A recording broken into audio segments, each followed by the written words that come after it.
Next objective question दोस्त class 11 का question number 6। Question number 6 बोलता है दोस्त यूपेक नेम लिखिए इस कंपाउंड का। तो यूपेक नेम में तो सबसे पहले प्रिंसिपल चेन खोजते हैं। प्रिंसिपल चेन में लॉन्गेस्ट होना चाहिए, लॉन्गेस्ट साथ साथ कंटिन्यूअस होना चाहिए और वह चेन हमारा कार्बन का होना चाहिए। तो प्रिंसिपल चेन में दोस्त एक कार्बन, दो कार्बन, तीन कार्बन, चार कार्बन। तो प्रिंसिपल चेन दोस्त चार कार्बन का मिला। अब नंबरिंग कुछ इस तरीके से करना है कि ब्रांच को छोटा से छोटा नंबर मिल सके।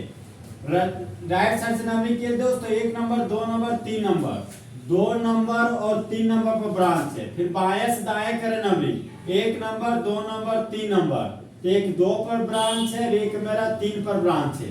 तो यहाँ पर दो दो तीन तीन, मतलब ब्रांच का संख्या क्या हो गया, सेम। तो जब ब्रांच का पोजीशन सेम हो जाता है दोस्त, हम लोग अल्फाबेट के पास जाते हैं। देखिए दोस्त, ब्रोमो को Br को हम लोग ब्रांच के रूप में ब्रोमो बोलते हैं, अब Cl को ब्रांच के रूप में क्लोरो बोलते हैं। तो एबीसी में ब्रोमो का बी और क्लोरो का सी में सबसे पहले ब्रोमो का बी आता है।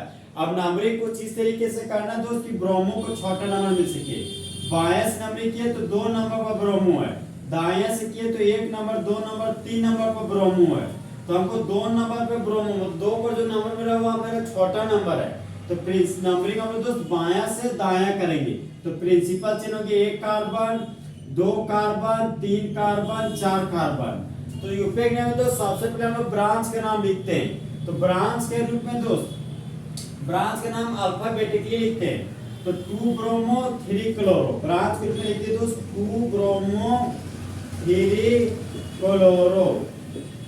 अब देखो दोस्त, फिर आता है मेरा प्राइमरी प्रीफिक्स। ओपन चेन है तो ओपन चेन के लिए कुछ नहीं लिखते, अगर क्लोज चेन होता तो साइक्लो लिखते।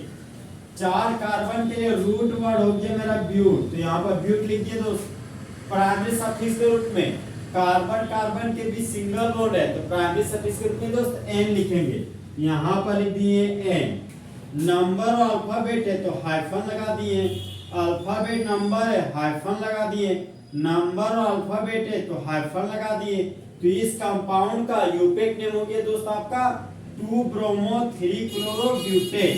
तो क्वेश्चन नंबर 6 का option number B 2 bromo 3 chloro butane हमारा फुल एल्कीन क्या हो गया, सही।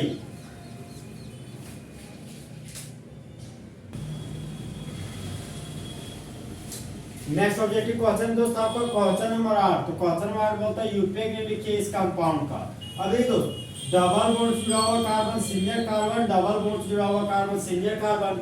तो नंबरिंग कुछ इस तरीके से करना है दोस्त कि सिंगल कार्बन को छोटा नंबर मिल सके। तो देखिए दोस्त, प्रिंसिपल चेन है एक कार्बन, दो कार्बन, तीन कार्बन, चार कार्बन। अगर प्रिंसिपल चेन हम लोग इस तरह लेते तो एक ब्रांच, दो ब्रांच मिलता है। और प्रिंसिपल चेन हम लोग नीचे से अगर बायां की ओर लेते एक, दो, तीन, चार, प्रिंसिपल चेन अगर इसको लेते तो हम लोग को सिर्फ और सिर्फ एक ब्रांच प्राप्त होता है। देखिए दोस्तों, हम लोग प्रिंसिपल चेन कुछ इस तरीके से लेंगे दोस्त कि ज्यादा से ज्यादा ब्रांच मिल सके। तो हम लोग नीचे से दायां की ओर प्रिंसिपल चेन लेंगे। तो प्रिंसिपल चेन लेंगे दोस्त एक कार्बन, दो कार्बन, तीन कार्बन, चार कार्बन। तो सबसे पहले हम दोस्त ब्रांच का नाम लिखते हैं। तो Br को ब्रांच के रूप में ब्रोमो बोलते हैं और दो कार्बन के अल्काइल को ब्रांच के रूप में इथाइल बोलते हैं। तो यहाँ पर लिखिए दोस्त इथाइल। सबसे पहले हम लोग दोस्त ब्रांच का नाम लिखते हैं अल्फाबेटिकली। तो ब्रोमो का बी और इथाइल का ई में सबसे पहले ब्रोमो का बी आता है। सबसे पहले हम लोग ब्रोमो का नाम लेंगे, 3 नंबर पर ब्रोमो है, तो यहाँ पर लिखिए दोस्त 3 ब्रोमो। 2 नंबर पर इथाइल है, तो यहाँ ले लिए 2 इथाइल। फिर हम लोग दोस्त रूट वर्ड को लिखते हैं। तो 4 कार्बन के लिए रूट वर्ड हो गया ब्यूट। फिर हम लोग प्राइमरी सफिक्स को लिखते हैं दोस्त। प्राइमरी सफिक्स के रूप में एक नंबर पर डबल बॉन्ड है, तो यहाँ पर लिखेंगे 1 इन। नंबर अल्फाबेट है हाइफन लगा दिए, अल्फाबेट नंबर है हाइफन लगा दिए, number alphabet hyphen hyphen hyphen. तो इस कंपाउंड का यूपेक नेम हो गया दोस्त 3 ब्रोमो 2 इथाइल ब्यूट 1 इन। तो 3 ब्रोमो 2 इथाइल ब्यूट 1 इन। तो क्वेश्चन नंबर 8 का ऑप्शन नंबर ए आपका दोस्त फुल एल्कीन क्या हो गया, सही।